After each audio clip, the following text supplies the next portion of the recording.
Well, first two worsts figure out which is worse. And then the other two worsts figure out which is worse. And then the top two worsts fight it out until eventually you get the WORSTEST Worstest. Are we rolling?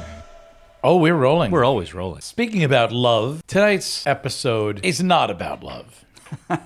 It's not. It's not. It's got nothing to do with love, but it does have to do with mating rituals. We should point out that we were not allowed to use humans as our subject. That is true, and the only reason we weren't allowed to use humans as our subject is because we get an incredible amount of money from De Beers. And we didn't want to blaspheme the diamond trade and the 3 months engagement, 3 months salary engagement rule. We didn't want to do that because we are at the teat of De Beers. Hey, it's good money. It's great money. Did I ever tell you guys about I'm not going to go into the whole story. I heard a story on NPR where they did a thing where some guy saw an advertisement for you can buy a diamond. It was like a carat for $100. And he was like, he did a little research and he was like, yeah, of course I'm going to do this. And he bought the diamond and then he brought it, to make a long story short, he brought it to the diamond district and they analyzed it and they said, oh, well, this is a factory-made diamond. Yeah, lab grown. Right. I think that's a big thing now. Yeah, it is. And so he's like, okay, well, I'll sell you my lab diamond for $200. He's like, no, sorry. The diamond people will pay you a quarter, like 25 cents for a lab-grown diamond. They're useless. They're worthless. So he got a negative 75% return on his investment? Yeah, it's crazy. Very nice. They won't pay anything for a lab-grown Well, yeah, diamond. because that's taking away their money. Yeah, it threatens their whole business model. I guess we just lost our sponsorship with De Beers. Sorry. We badmouthed the diamonds.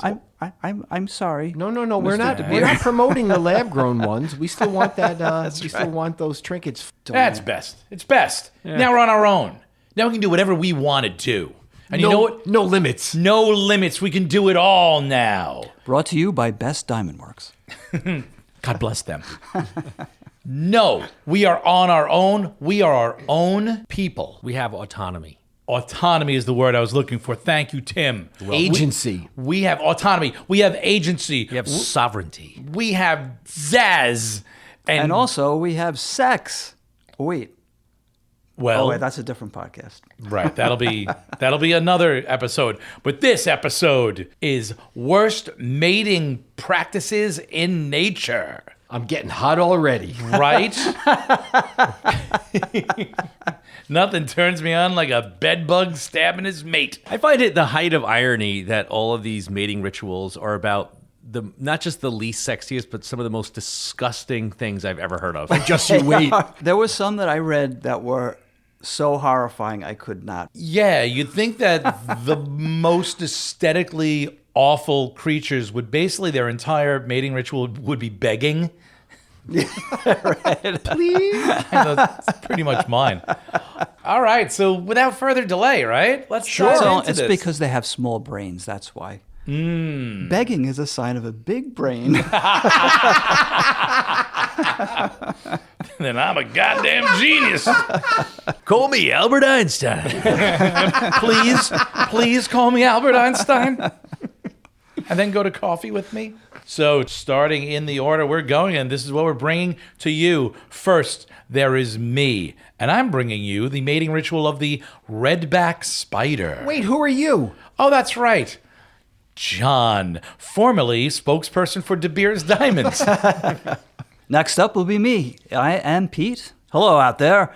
And I'm going to bring to you the worst mating ritual in the animal kingdom, the sea slug. That's where some begging should be kicking in. Hello, this is Scott, and I am going to propose, nay, I will prove that African giraffes have the most disgusting mating ritual. But they're grand and beautiful. Oh, they are, and so is their disgustingness. It is huge, it's so grand.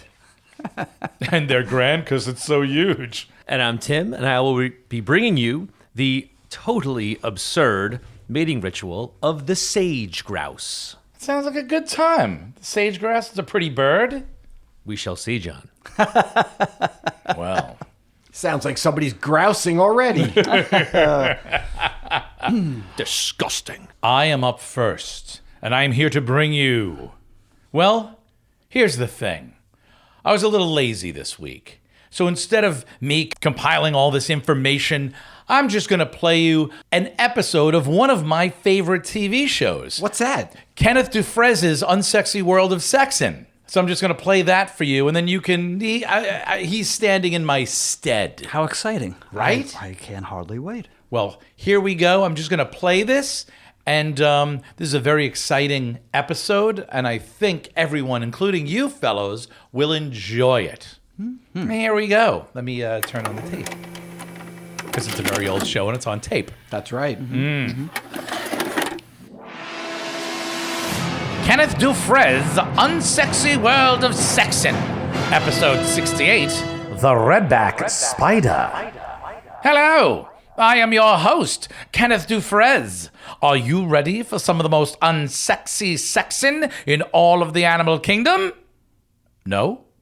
Well, we've already rented the equipment, so I guess I've got no choice but to continue today's episode, which is the large, poisonous, snake and lizard-eating, very dangerous to humans, redback spider. We now find ourselves in Australia because of course we do. We have used state-of-the-art cameras, highly sensitive microphones, and deciphering software to actually eavesdrop on a conversation between a red-backed spider grandfather and a few of his grandsons. This takes place in one of this spider's favorite environs, a mailbox. Because Australian wildlife makes you hate and fear nature in ways you never thought you were capable of. Let me just twist this knob and... Grandpa! Well, Grandpa! look who just finished their 5th molting and is all ready for spider mating. I certainly am. Me too! I smell something funny in the air. It's making me want to do, stuff. Yep, that'll be some pheromones kicking in right about now. The fine lady spiders molt a total of 7 times, and when they're done, they start a spraying pheromones in the air. Then you guys make little parachutes from your silk. You run out into the breeze and get carried away, ultimately finding a mate. A maid! All right! That sounds dangerous. Well, Well, Well, what? what? yeah, I ain't gonna lie. It's not dangerous. Also, the beginning is a little, embarrassing. Well, I'm just embarrassed talking about this. Just wait. What? You see, to begin with, our gonads, what make our sperm, it ain't attached to the organs that deliver the sperm. Those are called palps, because there's not a single part of this whole process that isn't either embarrassing or terrifying. What you gotta do is make a couple bags using your web silk. Then you fill those bags with your sperm. And then you stick those web sacs overflowing with your sperm onto your palps. Then you take off on your little web parachute creation till you find a lady what with to make babies with. Now, the ladies have 2 receptacles called spermatocytes, which are only a millimeter or 2 away from her venomous fangs. You've got to get at least one of your ooey-gooey palpy sperm bags in her spermatocyte.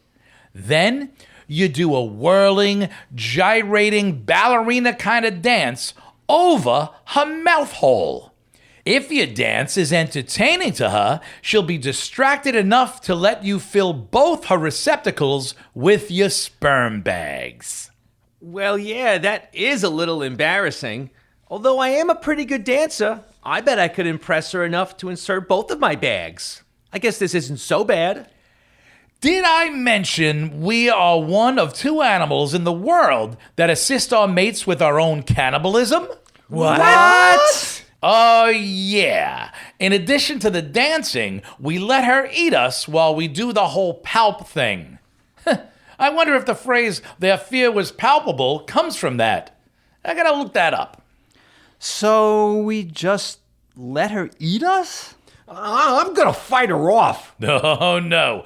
The females are 3 or 4 times the size of us. There's no fighting them off. But don't sweat it. You'll go, happy in the fact that you helped create a new generation of deadly poisonous Australian spiders.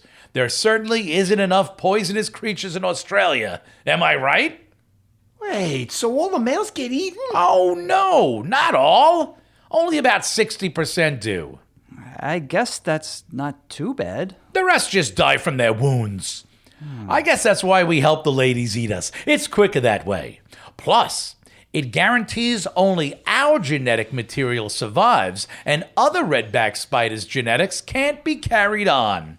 I guess it's the ultimate cock block. I don't want to go like that. How are you not dead, Grandpa? Well, there's a way to mate and not get eaten. It's not easy, and it ain't honorable, but it has been observed in the wild done this way. What is it? The pheromones are talking to me and I can't hold them off forever. Tell me, Grandpa, please. Here's the thing with the redback spiders. The males molt 5 times. The females molt 7 times. But after their 6th molt, what are you doing? I can't help myself. The pheromones are commanding me to make my pout bags. I've already filled mine. My apologies, but there wasn't a bathroom to lock myself in. Great Grandpa, how do we not get eaten? Well, after the 6th molt, they are sexually mature, but their shells don't have access holes to the outside yet. If you chew your way through the shell and deliver your pout bags into the spermatozoa, you can continue your genetic line and get away with your 8 legs still connected to your ass. Here comes the wind. I'm going to chew me some shells and come back to tell you all about it, Grandpa. Bye. Bye! The allegorical similarity to this and old men sending impressionable young men to die for their corporate puppet masters is not lost on me, but right now, I've got sloshing bags of spider sperm to deliver. Bye-bye, boys. Good luck! Should I have mentioned only about 10% of males ever find a mate? That's what happened to me. Well, too late now. I wish I had Netflix. This could have been my most unsexy episode yet. I hope you enjoyed. Spamatha, say what you will, but I hope only the best for our little spider friends. Good night. This is Kenneth Dufresne. Goodbye. Wow. Whatever happened to that Kenneth Dufresne anyway? Got eaten by a spider. He was overtaken with his need to commute a sexual way to most of nature, and he lost his life in a terrible anteater accident. Oh, my goodness. Yeah, See, it now wasn't I good. had heard, I think the Post printed that he had tripped over his sperm bags and drowned in them. I'm sure he would have wanted it that way. That's disgusting, Scott. Also, I'm actually kind of impressed with Kenneth Dufresne. I don't have that kind of time nor real inclination to spend that much time doing anything like that. But there we go. That was hopefully that was enlightening. It was very educational. It was. right. It really Pretty was. horrifying. Well, Pretty horrifying. I looked up the redback spider. It looks like a black widow. It Yeah. does. Yeah. It does. And for a long time, they thought it was the same spider, basically, but it is not. There are two totally different. I can't remember genus, family, species, whatever it might be. They're All of different. them. Damn it. Yeah, they're different species. Are there widows in Australia? Tons of them. Poisonous kangaroos getting at people. Sounds like there are a lot of redback spider widows, actually. Jesus jingles. Well, yes, lots of them. I don't think I would leave my house if I had to move to Australia. No, because they live in mailboxes and in people's houses. Yeah. You literally cannot get away from the poisonous horror that is creatures in Australia. I mean, no wonder the Aussies drink so much. They never know when they'll. Obviously. It's going to be their last one. They just don't care either. Also, and if Kenneth Dufresne gets to go on the second round, there's a little bit more that I will tell you about. This is really about all that Kenneth Dufresne gave us, but I also looked a little bit into. Oh, okay. Well, Yes, that was and- very kind of you. I'm here for the kids. I'm here for everybody out there, and for you guys too. Wow. Yeah.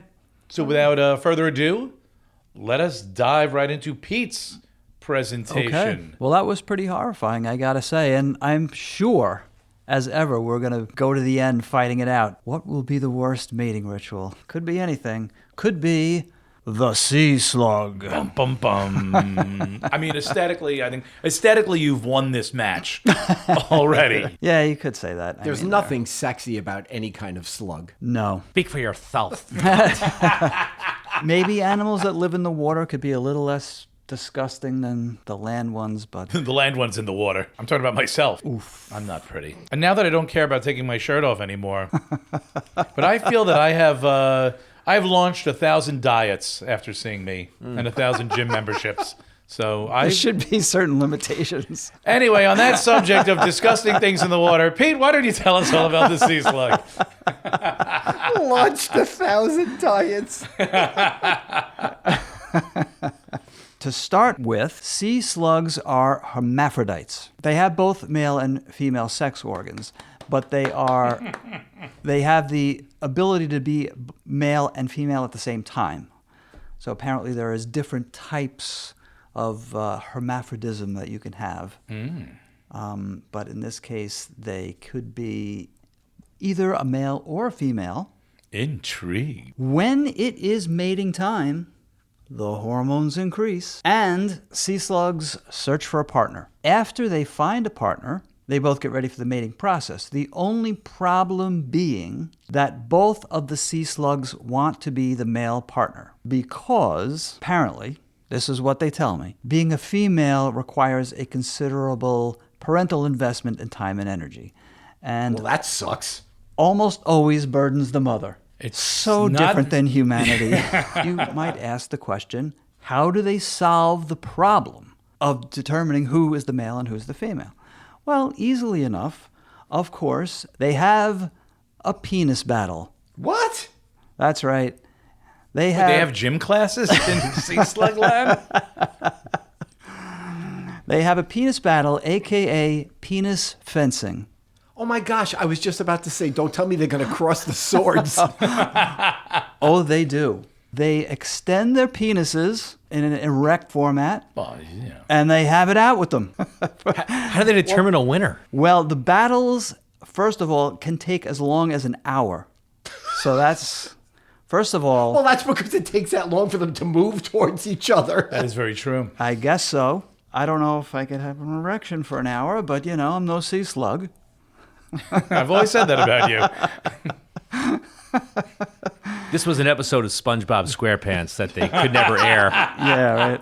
So they have these battles, and then as the battle goes on, one of the sea slugs eventually strikes the other on the head, releasing a liquid that forces the other sea slug to believe that she, is a female. Now the battle is over. That definitely sounds like a SpongeBob episode.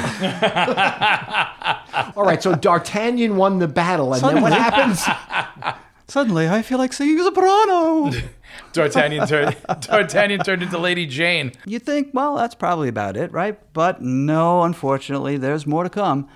So the winner, a.k.a. male, now the male. I don't see that. I am with woman power, and I think the winner was the one who was turned into the woman. Okay, I'm holding up my fist in solidarity. that's I fine. am woman, stab my head. And now take me to bed. I do not disagree with you. Let's call the woman the winner. Why not? Makes sense. Yeah. Makes perfect sense. So now, of course, the male stabs the female body with his penis and injects sperm. Where does he stab the female's body? Oh, anywhere, basically. Anywhere. Any old place. So he stabs her. I don't know. I get the feeling it's always in the front, but you know, who knows? If you've been battling it out for an hour, could be. Yeah, he's probably pretty tired at this point. I'm exhausted. Do your worst. So okay, he injects the sperm. Now the male starts kissing mouth to mouth and cuddling the female. Is this some Sorry sort for the assault, dear. Is this some sort of pleasure dance after the penis dance? Well, no. The reason this is done is that there's a good chance that the sperm will be digested by the female, so the male does this to slow down the metabolism process of the female to prevent that from happening. Ah, okay. Disgusting. Basically distracting her bodily systems. Correct. So far, I'm thumbs up with the slug. Keep it going. So that's basically it. Therefore, with all the kissing and the slow ha-cha-chaing, he helps the sperm make its way to the egg without being digested. Oh, that's lovely. Isn't that nice? Beautiful. Why can't I find a love like that? Basically, because no one's ever whacked me on the head with their penis and turned me into a lady. Yet. That's right. You never know. You go to the wrong clubs. That I do. That I do. My God, I just want to see a sea slug night at the local discotheque. Everyone's wearing helmets so you can't get right. desexed. Well, if they advertise ladies drink free, I mean, it's a whole different story. Ooh, hurry, I only got $1. Whack me in the head and turn me into a lady so I can get shithouse drunk. Sea slugs got it all figured out. We are mocking these creatures. They should be lauded. That's basically it. They have the hormones. They have trying to be the male, penis fencing, then eventually the whacking on the head with the chemical that makes the other one turn into a female, and then the penetrating of the female Anywhere. with an injection of sperm into the female. Then the slow kissing, mouth to mouth and cuddling. So beautiful to avoid digestion of the sperm.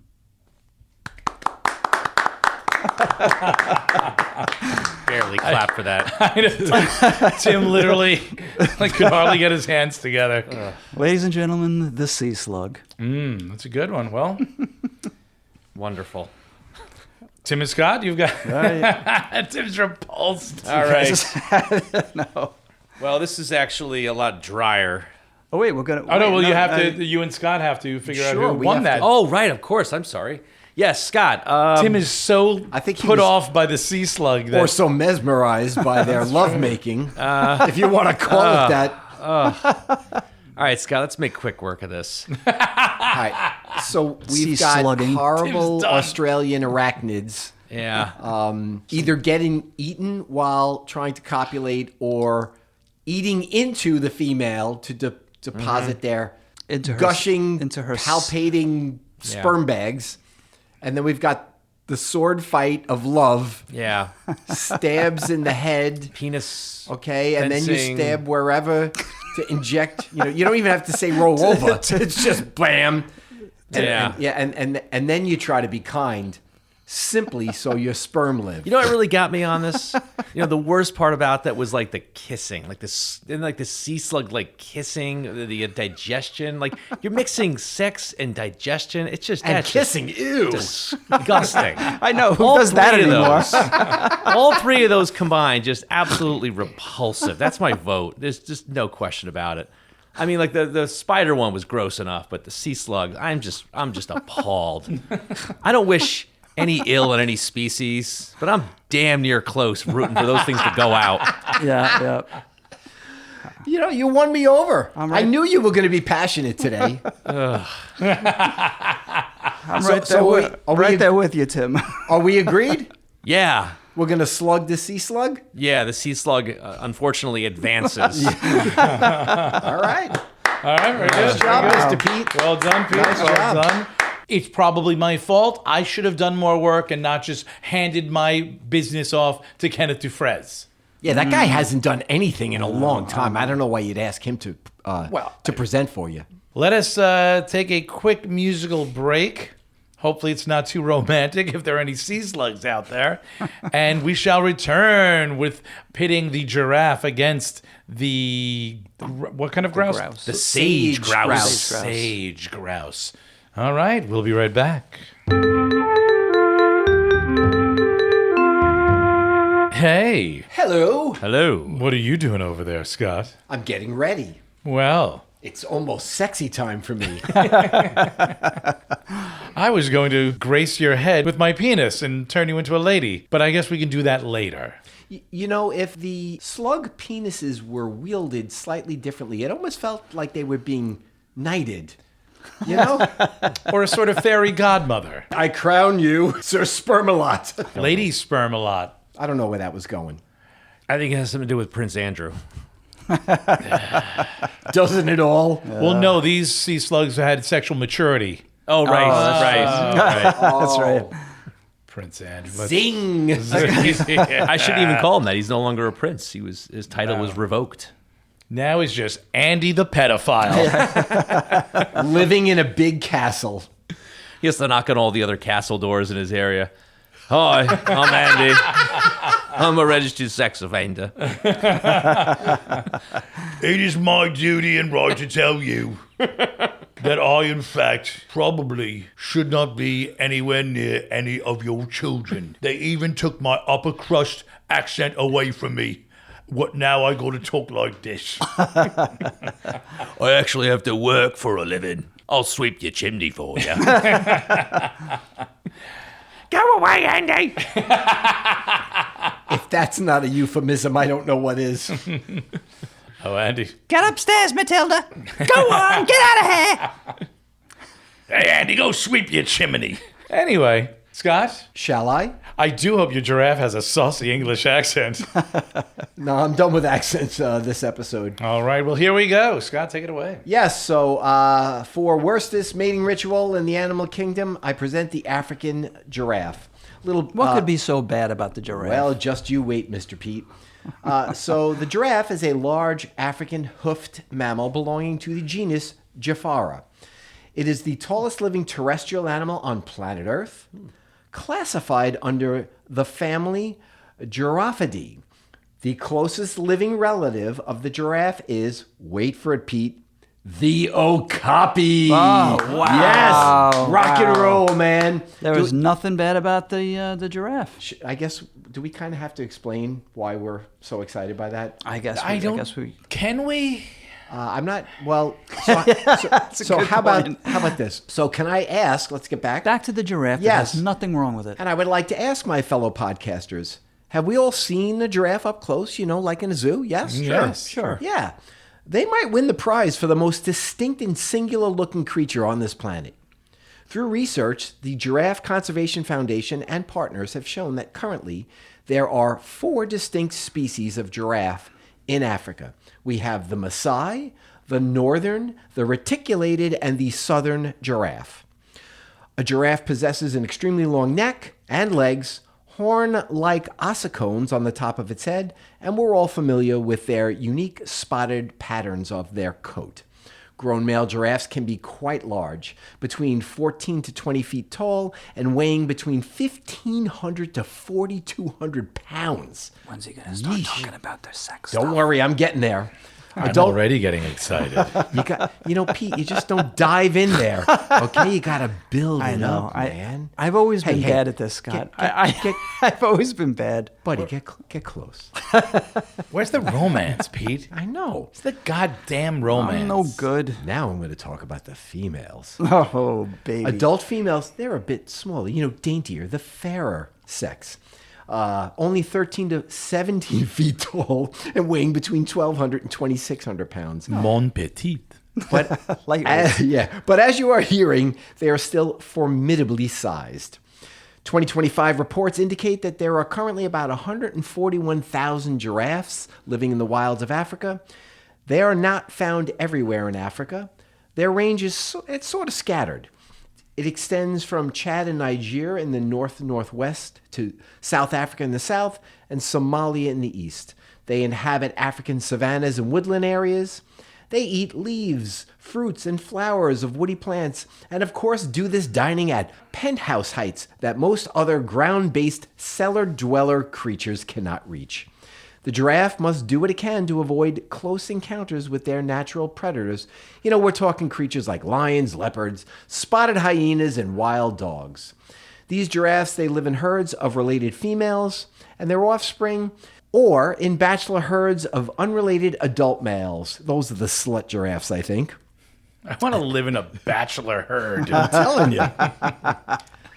Now, the males, they establish who is the toughest through necking. Now, this is not what you think. No, these are Hubba. these are combat bouts where the adult males use their neck and the ossicones on their heads as weapons. They basically whip their head and neck around at their opponent's bodies to give them a good whack. Dominant males gain mating access to females, and perhaps As Pete had mentioned just before, it's no surprise that the females of the species will ultimately bear sole responsibility for rearing of the young. You know what I'm thinking? What's that? When you see your foe rearing his head back, you just kick him right in the nuts, and it's all over. You know, in my research, I didn't read about any nut kicking, and they have wildly long legs, so they could certainly reach if they wanted to. You know what? It's just in development, Scott. You know how these things have to work themselves out through evolution and everything. But Well, we're going to get to evolution. Listen, it's It like only the makes St. sense. Mark's Berry rules. Isn't that the Queen or I don't know.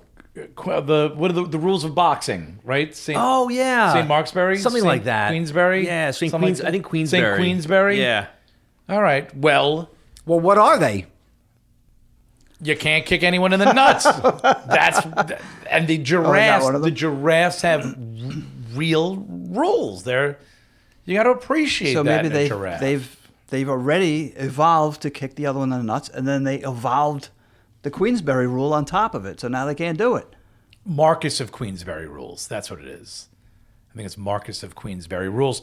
Maybe the fact that they have hooves and they don't have feet would make trying to kick someone in the nuts impossible. I don't know. I think I'd rather a foot hit I me know. there I than think a hoof. I think a hoof for would sure. would really That be hard, hurt. calcified, whatever, swinging off of a 7-foot leg. You haven't seen my feet. John, I think it's time to clip those toenails. I got a buff. Please go on. I love that we're making up this story, but it has no concept in reality. Says you. About me or the boxing rules of the giraffe in itself. It's all beautiful. All right, so Pete, you were itching to get into the mating. Here we go. Oh, thank Giraffes goodness. do not mate for life. Males are free to roam around and at times do so in order to find willing partners wherever they may be. Now, if pregnancy is achieved, we're looking at a lengthy gestational period of over 1 year, 14 to 16 months in time. And the female will typically birth only one baby giraffe calf. Love saying that, giraffe calf. The long pregnancy does help in that these newborn calves are ready to move in about a few hours after birth. Of course, that's important because there may be a predator or two roaming close by in their neighborhood. Here's an interesting factoid. Giraffe babies love to hang around together, so they are watched by singular females in an area known as a creche. This gives the giraffe moms a chance to feed and drink before they later take over babysitting duties themselves. Now, I have to say, I don't ever remember hearing that word creche before, but I also found out it refers to the nativity scene representing the birth of baby Jesus. I have no idea if there's a connection there, but that's interesting. A creche or a crutch? So it is spelled C-R-E with a hoozy over it, C-H-E. What's the hoozy called? That's a creche. Yeah. A creche or a crutch? Creche. I think it's pronounced creche. No, it's definitely, I looked it up. It's creche. I've heard of Jesus' crib called a crutch. I've heard of drinking a wrong creche. No, a wrong. Listen, it's the Christmas season, and I want to get this right. Put that flagon down, Pete. Flag on. Anyway, All right, so I here- think we're getting off the topic. We are. So here could be goes. What makes the giraffe mating the worstest? There is one particularly disgusting aspect of the giraffe's approach to sexy time that I believe makes it the absolute worstest. And it's this. Listen up, kids. To determine if the adult giraffe cow is DTF, a male bull giraffe will mosey up on behind the female and will use its head or other body part to sort of poke at the posterior end of the lady. Now, this inquisitive gesture made by the male, once detected by the potential female mating partner, will cause her to respond in the most genteel manner. She'll release a thick and lustrous stream of fresh urine. Oh, that's lovely. For what purpose, you might ask? Oh, for the perfume? Well, this warmed up excretion will then be smelled and most times actually tasted by the male. I lost. Why? Why is this necessary? Someone please tell me. Unfortunately, I was forced to look into it further because, the podcast. Research shows... Blame the podcast, I you am. freak. No kink shaming. Research shows that this is being done by the male to detect the female's fertility status. Once the female's specimen has been gathered, the male giraffe would now be seen curling his lip and inhaling with his wee-wee filled mouth, a behavior which has actually been given a name. It's called a flamen response. He is pulling the female's scent into two openings on the roof of his mouth. Flamen is spelled F-L-E-H-M-E-N. More on this in round 2, I hope. So, am I the only one who's turned on right now? Mm-hmm. Yeah. Once female giraffes are sexually mature, like humans, they can breed year-round. The females have a 2-week cycle, and they tend to be fertile for about 4 days every 2 weeks. It seems that male giraffes have DTF FOMO, so let the golden shower begin. The duration of giraffe mating is quite short, maybe 2 to 5 seconds in length. I can't help but think that while the male giraffe is of course compelled by strong biological urges to complete the act to help ensure the continuation of the herd and the giraffe species, there must be other reasons prompting the wham bam thank you ma'am approach. I suspect that he finishes promptly, which then affords him the opportunity to hurry away in search of the nearest bottle of Listerine. So let me summarize why this is the worstest. We've been told that pheromones play an important part in the lives of living creatures, right? They are crucial chemical signals in mammalian procreation. They act as a subconscious cue that regulate reproductive behaviors, help synchronize heat in females, signal male readiness, even influence the onset of puberty. Pheromones convey vital info on sex, health, genetic compatibility, triggering specific brain responses to drive mating, aggression, hormonal shifts, ensuring special survival. Let's now mention natural selection. It is the core mechanism of evolution, where organisms better suited to their environment are more likely to survive, reproduce, and pass on their advantageous traits. This causes populations to gradually adapt, change over generations. Natural selection is a non-random process where fitness for survival and reproduction is determined by these inherited variations, leading to beneficial genes becoming more common in a species. So who am I to question evolution and the natural order that has emerged over the last hundreds of millions of years, right? Who am I? Well, let me tell you who I am. I'm a concerned member of the species known as Homo sapiens. Advantageous traits, evolution? I don't think so. Please keep this practice far away from our camp, thank you. What do I see? Urine, whiz, tinkle. Now, what do I not want to see, hear, or smell? Sniff, snort, sample, swizzle, guzzle. We've all seen those snobby wine pros gurgling their wine, swishing it around, chewing it like it's their last meal. It looks silly, but at least they're sampling wine, not a urea-infused waste product. Members of the giraffe community, I beg of you, please resist. We mammals, all of us, we tolerate a lot to put ourselves in a position to score. Am I right? But giraffes, this is on a whole nother level.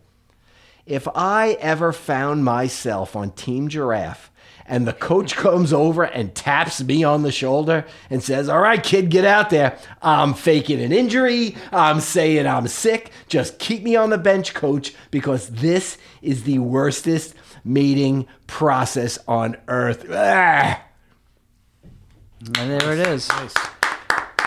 I mean, what they really need, let's face it, is just to develop just a few words, and that would make things so much easier. That was my flaming response. I'm getting hints of estrogen. I'm getting hints of alimentary canal. I'm getting hints of sweet grass notes. And, ooh, do I sense ovum? It's time for me to make love. somebody had to bring up water sports. Well, Well, for those, before you start, Tim, for those maybe who are listening, and even for myself, I was expecting a fun romp through a carnal grassy field today. No. This has all been horrible. And I don't think that you are going to give us any kind of reprieve from that, are you, Tim? well, maybe a slight reprieve, John. You see, I chose the sage grouse. And it's not disgusting. I chose it as the worst for other reasons. Do go on. So let me begin. The sage grouse. Oh my God, disgusting. Just the name. Grouse. True. Sometimes known as the western sage grouse. It is North America's largest grouse. They can be found in the western mountain region of the United States. Montana, Idaho, Oregon, Wyoming, western Colorado, places like that. Lovely country. Lovely country. Beautiful country. They tend to be found on the steppes, Steppes, Right. because they live amongst sage. That is part of their diet, among other things like small insects, fords, beetles. And Not, they use not sage. urine, though, right? No, there's no urine in my story All right, thank you. at all. I still got a leg up. Yeah. Well, don't keep your leg up. Yeah, There's going to be urine on it. There will be no palp sacks. There will be no urine drinking, and there definitely will not be penis fencing. That is right out. It's the worst weekend ever. However, my story will feature chesticles. Oh boy.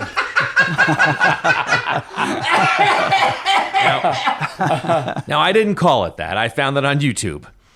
But the grouse has these yellow sacs that protrude from its chest. They will take 10 deep breaths inside of 1 minute, filling it with air. And then they protrude these big yellow chesticles, if you will. Because it I comes, won't. Well, because it comes from their chest and it looks like testicles. And they proceed to flap them together. My God, getting a Wait, they're boob knocking? They're I know, boob getting- knocking. Getting Oh my a, gosh. Getting a brassiere for a grouse must be horrible. Oh, boy. They're impossible to size. I can't believe Kenny DeFrez didn't take over this I one. can't believe it either. And Tim, now- I got to ask, cover is this. this the male or the female? This is or the both? male. This is the male. So the male is... The male is roughly the size of a large chicken. It's larger than the female, which would be the size of your average chicken. The males have a brownish mottled color, and they also have a white breast. I'll show you a picture here, guys. Oh, Okay. Yeah, and the white... good-looking bird. Yeah, it there's almost nothing looks wrong with like the grouse. Well, it almost looks Perfect. like a guy just left the gym and he's got the white towel around his neck. Yeah. The guy who doesn't have much of a neck. He's working out a lot. They've got, and when their tails, someone referred to this as an alien peacock, and that's a good description because the tails are these very spiky, tails that come out when they're trying to impress the females. But the bulging chesticles, I think it has to be seen to be believed. I don't think I want to believe it. It's kind I of don't- hard actually maybe- looking at the picture to know where the front and the back is. It is. Yeah, they're all like puffed up like that. I'm not sure you want to see it. So this sage dance, there's a picture of the chesticles in question. It actually does look like giant balls coming out of his It chest. pushes away all of the feathers so you can see the fleshy part underneath. Yeah, it exposes itself. Yeah, it's gross in its Sorry, own way. me chesticles are out. Yeah. Look at this. Look at this thing. This ridiculous creature just flapping its man boobs. Oh my God. Yeah, flapping them together. It's nut boobs. Those are enormous. Yeah, they're enormous, and it's there to impress the females. So if you make the right sound, this popping sound, and it's kind of moves its feathers around, and it kind of swishes and pops, that's supposed to impress the female, which will let it impregnate it. And it only takes something like 3 seconds, and then he's done. So it's like all this work. It's like he's going to the gym every day for like a couple years to get all buffed. It's kind of like a BMW. It's the same. Yeah, right. It's a lot of work for, well, For 3 seconds. I guess, yeah. They're a bit of bullies. You know, someone on this website said, imagine a bar in a rural prairie town packed with testosterone-filled men puffing their chests and doing their best to run each other off. That's what it's like. Imagine like the worst bar you can imagine. You know, like where every guy is like, yo, I'm the best. Oh, look at me. You know, and they're all trying to impress these. Unless you love testicles. I suppose. Chesticles. Chesticles. Yeah. Well, you know. Anyway. Listen, if you love testicles, but they're a little higher up, then the chesticle is just what you want. There's a cover for every pot, as Jay Shiraki used to tell me. It's even rougher than the human bars because we can have the artiste or the geek along with the muscle macho heads. man. Yeah. What is this, a breakfast club? But actually, yeah, no, I guess it is really just the same thing. It's just, If someone in the Breakfast Club had a pair of chesticles, I don't think it would be the enduring, loving, coming-of-age film that it is now. Was that Ali Sheedy? In the chesticle version of it, yes, she's this dour, dowdy kind of creature, and then they clip open her jacket that's supposed to hide her chesticles, and they let her chesticles be shown. Once she brushes off the dandruff, as I recall. That's right. Yes. is that the NC-17 version? It's in the director's cut. That's the John. That's if John Hughes was a bird. So anyway, up to 70 grouse will converge on these communal grounds known as leks. That's 140 chesticles. Yes, that's right. And they'll sometimes pick ground that's just been burned out by fire or cleared away. Their habitats, you know, I am sad to say, their habitats are a bit under threat. They're not endangered, but there is some high conservation concern about them. Losing their habitats to oil and gas development, invasive species, the usual suspects. But these bad boys of the steppes are still puffing out their chesticles, impressing the ladies.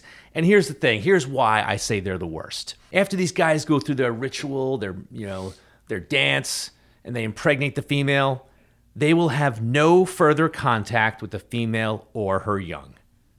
Typical. And that is why the sage grouse is the worst animal mating ritual. Tim is here to support the female sage grouse. That's for right, God's sake. That's right. Stop being hoodwinked by these bullies, these thugs. You know, when I'm crossing the plains of Big Sky Country on my roan horse, I like to mosey on up to the saloon, step down with my spurs a-jangling, walk in, and start flapping my chesticles all over the place. Mm-hmm. Miss Avery comes out. Oh, no, big chest. How do, ma'am? No. I'd do just fine without you, big chesticle Joe. I know your type. You'll just leave me alone with the child. There's been 17 children already. I don't know why I've given her this very low. You'll have your way with me for 3 to 5 seconds, How and many then you'll be gone. chesticles does she have, John? This town ain't big enough for 4 chesticles. And this chesticle is way too big for this town. Didn't you see the sign that says you have to check your chesticles in with the sheriff? I know your type. You'll just be here for 3 to 5 seconds, then off you go to the steps. Leaving me here alone, trying to raise a chesticle-covered young man myself. I can't do it, I tells you. I won't do it again. Well, No, that's it. There we are. That's the sage grouse. Here we are. Well, Pete. Once again, we have a very, very difficult... So pee drinking versus man boob flapping. And I think they're about the same. Did you say it was like 3 to 5 seconds for the giraffe? About 2 to 5, yeah. But like I said, at least the my same. guy's got a reason. He's got to find some mouthwash. True. So they get to enjoy that procedure for about the same amount of time after God knows how much work went into it. Yeah, there's a lot of... I think just for horrificness, the giraffe certainly... True, yeah. You know, just a mouthful. And maybe I'm a little jealous, too, of the giraffe. Because it's not just like, oh, I'm getting peed on. Oh, that's either hot or it's not. Whatever is bringing you to the party. Right. But this giraffe's not just getting peed on. This isn't a sexual predilection for the giraffe. He wasn't raised in a home where maybe, I don't know, at the same time that he was reaching sexual maturity, he lived with a grandfather who couldn't hold his urine. And every time like his hormones were going kind of nuts and he'd see like a sexy young lady on the television, his feelings of sexual arousal suddenly were also put together with his grandfather peeing on him, and he's unable to separate human urine and sexual excitement. And so he's crippled by that need. Right. I got to call my therapist. That's really not what's happening. That is That's the not what's happening at all. That Yeah. is the strangest example of an arousal pattern I think I've ever heard in my life. I think I'm over it now. Okay. Yeah. I think I finally beat it. It was a passing fancy. It was a passing fancy. Anyway, what I was saying is this. You've been listening to John Dorsick, giraffe psychiatrist. Call into 1-800-GIR-AFFE. All right, Shorty, do you think that now you have come to grips with your need to gobble, taste, and assess urine? 15 feet tall. We've talked about that. Ever since I lost my job at Toys R Us, things just haven't been well for me, John. Man, first I lose my job, then I can't tell if some of my old lady's ovulating. I can't even taste piss right no more. My life's turned to shit. Merry Christmas to you. I guess we gotta all grow up now. Well, the only thing that I could say, I were we agree talking with. about? I agree that you're right. That there's the whole urination thing. I'll just anthropomorphize it and say How are you going to listen, anthropomorphize this? there are people who are into that sort of thing. It happens, and on the I agree with Jerry Seinfeld. and on I know. the, What happened there? and on the again on the human front, there's no chesticles on the human front. So Yeah. Again. Wait till you're 80 and you do a headstand. That happens at Yeah. the nursing home a lot. Hey, ladies! Look at those chesticles. oh God, he's going to be in a back brace for 6 weeks again. It was worth it. I don't know. I'm repulsed and jealous of the giraffe and the grouse. I'm just obsessed. Honestly, I'm obsessed with the fact that he eats sage. How tasty must it be? Very dry. Yeah. If you fill those chesticles with stuffing and he's eating sage, I'm saying that that's the most delicious Thanksgiving treat you could ever have. I heard eating grouse, they're delicious. They're eating sage, man. They gotta be. Yeah, they're tasty apparently. But The where, family hall fights. Who's gonna have the chesticle? It's like the wishbone. Save it for Grandpa. I love the chesticle. but where's the parsley, the rosemary, and the thyme?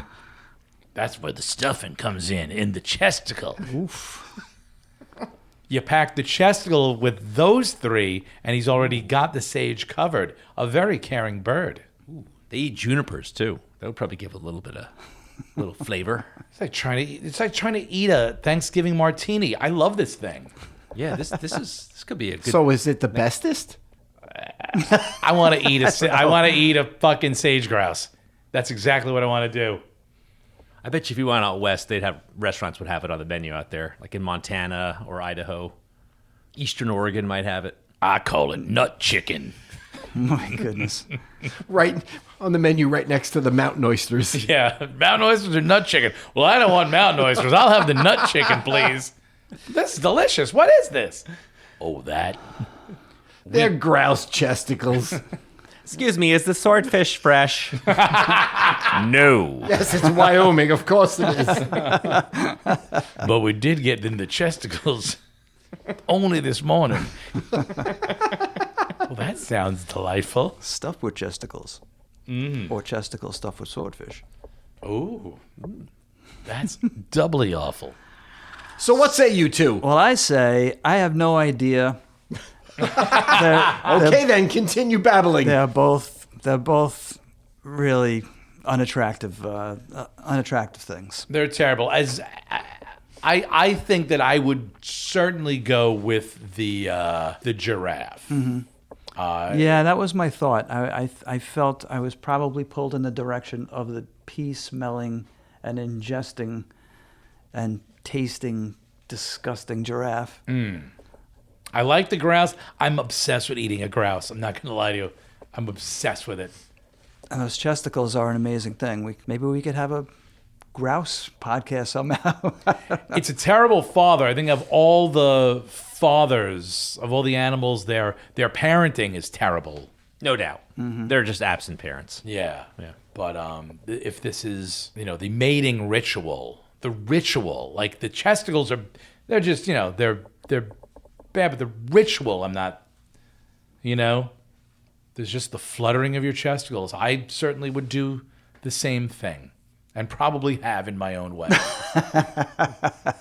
So are we in Yes, I think so. We can go with the disgusting giraffe over the disgusting grouse. I would have too. All right. You made the right choice. Yeah, right? I think Yeah. so. I'm curling my lip out of respect. And not that you're tasting urine. Not yet. All right, so we will leave you with some romantic music. And you may flap your own chesticles at whoever it is that you want to impress. And to the giraffe, hooray, you are so foul and... Terrible. It's terrible. And but we will have a giraffe sea slug face off or penis off or piss off in only a few seconds. We'll be right back. Ow, Pete, what are you doing? You trying to turn me into a lady? We got another round to go through. Put that thing away, son. Dear God, you sea slugging son of a bitch. Just finish your grouse already, Pete. Such good grouse. So here we go. We are in round 2 with the sea slug and the giraffe. Pete, take it away. What do you got? Okay, well, I gave you the summary already, and I guess one of the things that I did not mention before is the relatively massive size of the peni involved in the penis fencing, as I believe they're about the same length of the entire sea slug body, so they really have a go at it. So how big is a sea slug? I don't know. I think they're probably a couple So anywhere inches. between 2 inches and 7 feet, basically. Yeah, basically. Yeah. Okay. Yes, they are somewhat shorter than a giraffe. Definitely. Well, that narrows it my down. research tells me yes, shorter than a giraffe. Definitely shorter than the largest terrestrial mammal on the planet. Got it. Basically. Google AI overview, which undoubtedly will be 50% wrong, at least. Oh, yeah. Being that we are trivia hosts, I don't use AI, but I will use Google. And whenever I look at anything in AI and I just use it, the AI overview, it's always wrong. It is always wrong. Amazing how often Yeah, it is it wrong. is. Yeah. On like really simple stuff, too. Yeah. But it says that the sea slug can be anywhere from the size of a tiny speck to a few millimeters long. But then there are others that can reach 3 feet, Oh, God. weighing over 30 pounds. Lord. So I really wish I was that you actually were a pretty little close. You were. So I wish you were a little more specific, because I want to know what kind of nightmare to have tonight. Oh, okay. Well, If they all do this, then yeah. What else was I going to mention? I don't know. Compelling. That's about it. It was rough. Edge of your I'll be seat. honest with you that I pulled up a lot of articles on the sea slug and not a lot more information than I dealt in round 1. So All right, Scott. How do you counter? Well, you know what I'll be going back to, don't you? I mentioned that in the... Let me guess. The piss. Perhaps. I'll have to watch out for my plosives, John, won't I? I mentioned that in the second round, and thank you for inviting me. I'd speak more about this flamin response. So let's slurp down a large gulp of information, shall we? The flamin response from the German Flemen, to bare the upper teeth, and Upper Saxon German Flemen, that's Flemmen, to look spiteful. So wait a minute. Does that mean that the Flemish are just a bunch of urine gobblers? They may be, always baring their upper teeth. So we've lost that demographic listening to our boy. podcast. Anyway, Tim, what were you we gonna still say? love you, Flems. No, I'm good. I'm Oh, good. okay. We love you, Flems. Yeah, you Flems. Keep listening, friends. So the flamen response is also referred to as the flamen position, the flamen reaction, or the flamen grimace. Hold on. I have to cancel my order for Flamin' Hot Cheetos. But the grimace, that's the name that really should have stuck here. A big giant purple guy covered in piss. Don't come after us, Mickey D's. In a 2023 article from Science News titled, Why Male Giraffes Drink Potential Mates Pee, it states, distinctive anatomy helps male giraffes get a taste for whether a female is ready to mate. Researchers found that a pheromone detecting organ in giraffes has a stronger connection to the mouth than the nose. The scent travels to the vomeronasal organ, or VNO, which detects the female's pheromones. The VNO allows for more careful examination and assessment of the sissy make. It sounds like a doctor or something. Yeah. I got to go to my VNO. Other animals, such as male gazelles, will lick fresh urine on the ground to track if females are ready to mate. But giraffes' My long dog necks, does. What a pain in the ass walking my dog. telling you. Other animals will smell or lick the urine off the ground to detect if females are ready to mate, but giraffes' long necks and heavy heads make bending over to investigate the urine on the ground an unstable and vulnerable position. That may be why researchers witness bull giraffes nudge or kick the female to ask her to pee. Side note here. If Pardon you're- me. Well, hang on. Excuse me, lady. Yeah. If you're resorting to kicking your partner, you're no longer asking them to do anything. That's much more of a directive, no? Oh, nature finds a way. And once again, if the female is a willing participant, she'll urinate for a few seconds while the male takes a sip. Once we see that male curling his lip and inhaling with his mouth to pull the female scent Like in, smoking a cigar. Like Elvis. we have then witnessed a flawless flamin' response. I did watch some videos, and it showed the male giraffe once it took in its specimen, the female specimen, the male giraffe guiding its head and neck high up into the air while holding that curled lip position as if to say, damn, do I really want to get laid this badly? So once again, I ask, okay, so who's hot? And that's what I got. Nice. Wow. Well, Very nice. Purely terrible, Scott.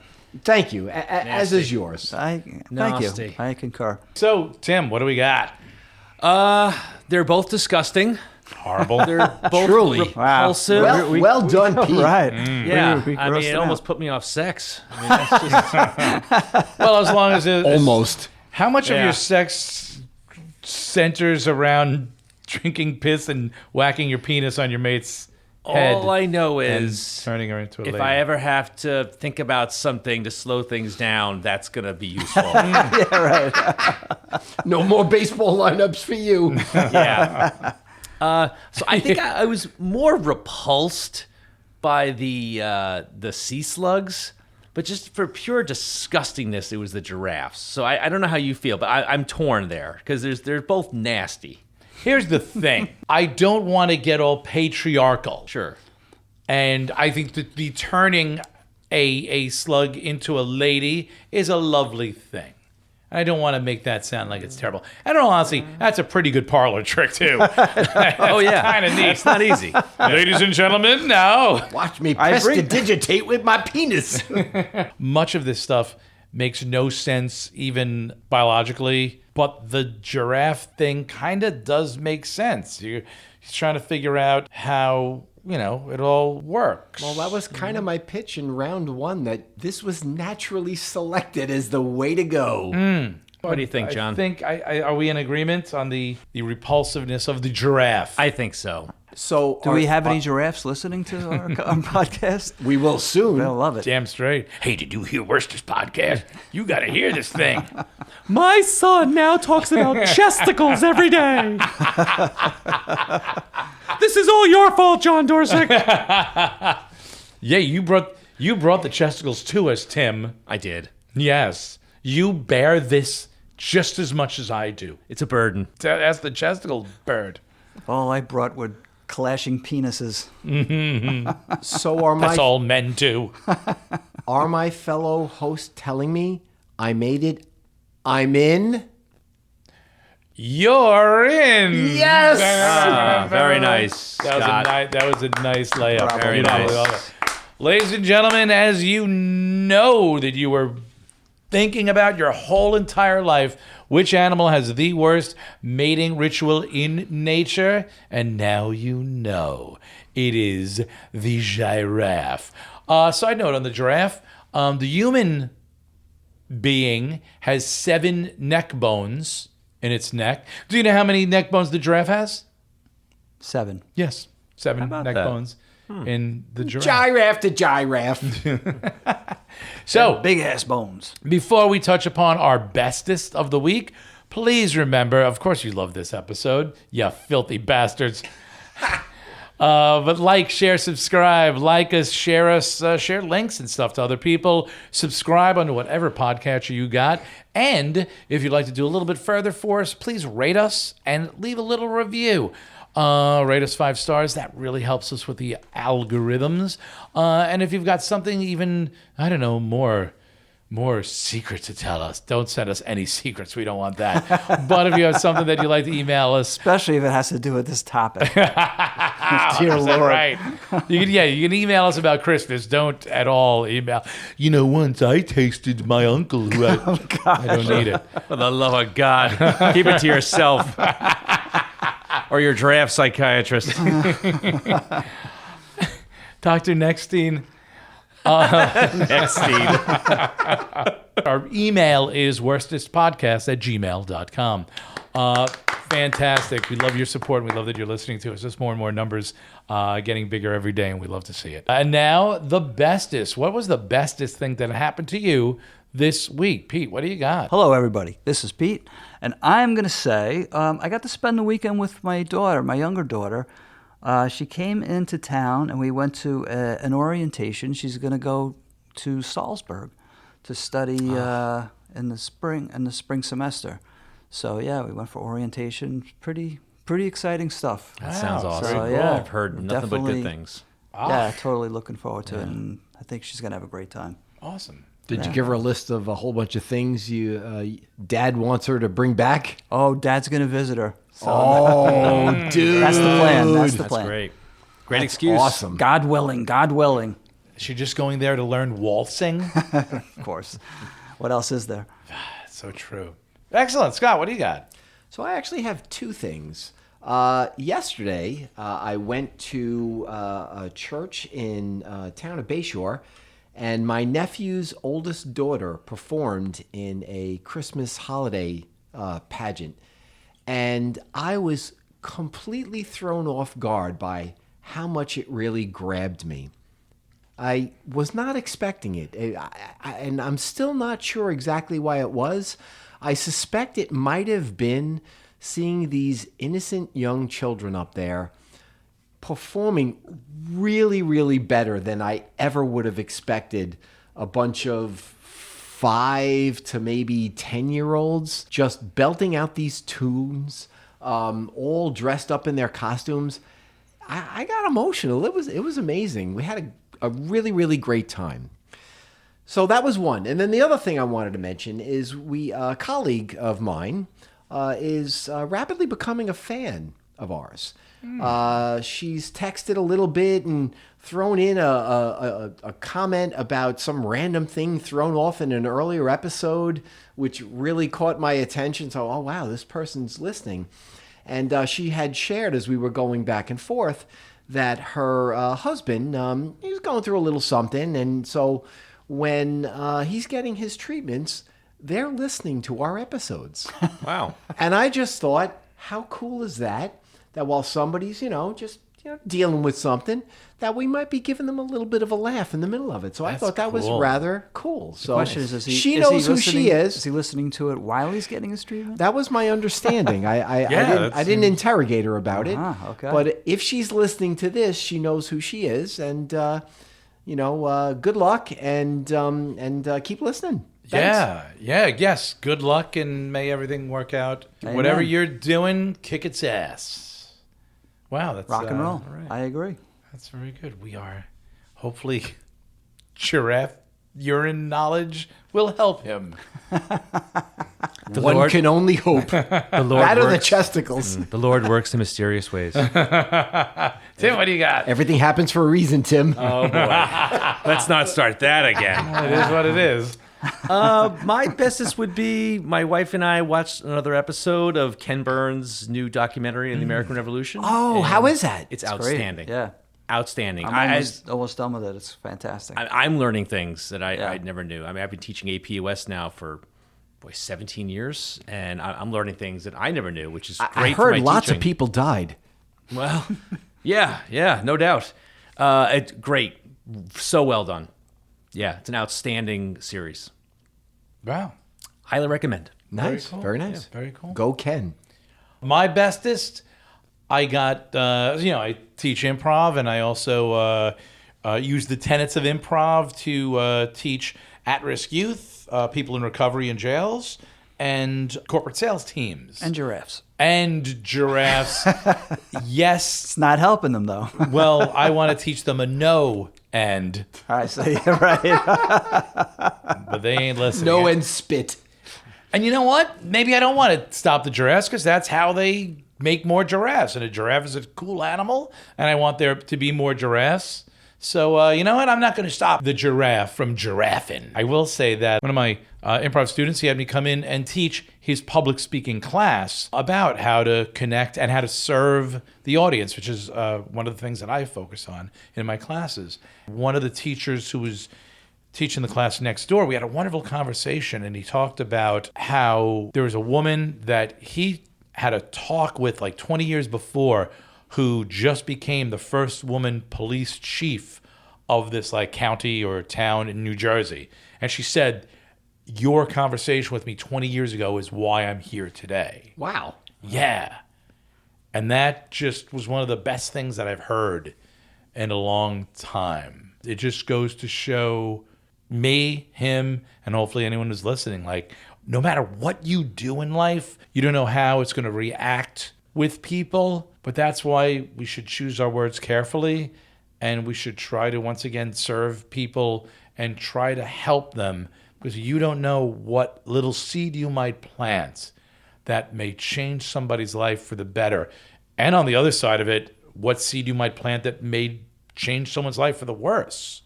And so always choose to be better and choose to serve and choose to build somebody and not tear them down. And that was the best thing. But once, first of all, meeting that fantastic fellow and that lesson that was given to me. And that's the best part of what I had this past week. Very nice. Nice. Real Very nice. nice. Excellent. Well, and hopefully everybody's listening, they take our bestest along with our worstest. As a matter of fact, maybe try to be the best you can. And if you've got to taste urine, taste it for a reason, to see if your partner is ovulating. And with that, we leave you with another worstest episode. Good night, everybody. But hold on, but stay tuned Oh, what? for part 2. Oh, that's of right. That's the, right. For our Patreon. That's right. So, yes. Oh, my God. I should have John said and this Tim will- earlier. yeah, we'll- That's right. So, have their way. if you are a Patreon subscriber, you will be able to hear the additional episode with me and Tim's 2 cents. And that's that. Now we may say good night. Good night, everybody. Good night, all. Be well. Bye-bye. Take care.